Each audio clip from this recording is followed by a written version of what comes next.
அஸ்ஸலாமு அலைக்கும் வரஹ்மத்துல்லாஹி வபரகாத்துஹு. அன்பிற்கினிய சகோதர சகோதரிகளே, இது அல்லாஹுவின் அழகிய அறிவுரைகள் பாகம் 48. இணக்கத்தை ஏற்படுத்துங்கள் என்று அல்லாஹு ரப்புல் ஆலமீன் மிக விரிவான ஒரு அறிவுரையை நமக்கு வழங்குகிறார். அது என்னன்னு பார்ப்போம். நம்பிக்கை கொண்டோரில் 2 கூட்டத்தினர் அவர்களுக்கிடையே சண்டையிட்டு கொண்டால் அவர்களிடையே இணக்கத்தை ஏற்படுத்துங்கள். எப்படி?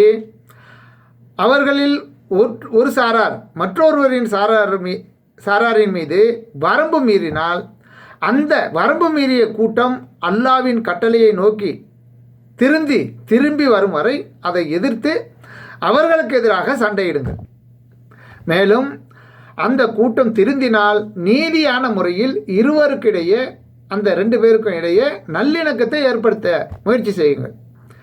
நீதி செலுத்துங்கள். நீதி செலுத்துவோரையே அல்லாஹ் விரும்புகிறான்.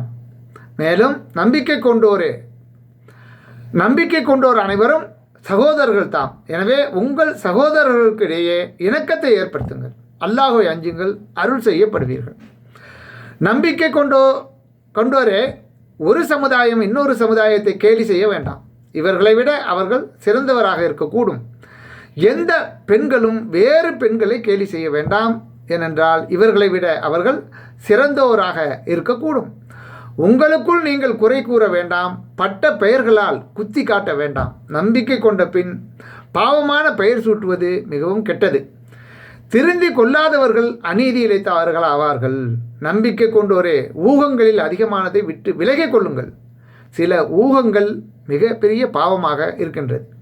துருவி ஆராயாதீர்கள். உங்களில் ஒருவர் மற்றவரை புறம்பேசாதீர்கள். உங்களில் எவரேனும் இறந்த தமது சகோதரனின் மாமிசத்தை சாப்பிட விரும்புவாரா? வெறுப்பீர்கள். அல்லாஹ்வை அஞ்சுங்கள். அல்லாஹ் மன்னிப்பவன், நிகரற்ற அன்புடையவன். மனிதர்களே, உங்களை ஒரு ஆண் ஒரு பெண்ணில் இருந்தே நாம் படைத்தோம். நீங்கள் ஒருவரை ஒருவர் அறிந்து கொள்வதற்காக உங்களை கிளைகளாகவும் கோத்திரங்களாகவும் ஆக்கினோம். உங்களில் இறைவனை அதிகம் அஞ்சுபவரே அல்லாவிடம் மிகவும் சிறந்தவர். அல்லாஹ் மிகவும் அறிந்தவன் என்று மிக தெளிவாக நீண்ட ஒரு அறிவுரை தெல்ல தெளிவாக நமக்கு சொல்லி காட்டுகிறார். இது 49வது அத்தியாயத்தில் 9வது வசனத்திலேருந்து 13வது வசனம் வரை இந்த செய்திகளை நமக்கு சொல்லி காட்டுகிறார். எனவே யார் எப்படி போனால் என்ன என்று நாம் பாட்டுக்கு நம்ம வேலையை பார்த்துக்கிட்டு ஒரு முஸ்லீம் போக முடியாது, போகக்கூடாது. ஏன்னா நம்மளுடைய இஸ்லாமிய சமுதாயத்துக்கு மத்தியில் ஒருவருக்கும் இன்னொருவருக்கும் மத்தியில் பகைமை ஏற்பட்டு பிரிவுகள் ஏற்படுவதற்கான பிரச்சனைகள் ஏற்படும் போது அதில் நம்ம தீர்வு காண வேண்டும். என்ன? அவங்களுக்கு மத்தியில் இணக்கத்தை ஏற்படுத்த வேண்டும்.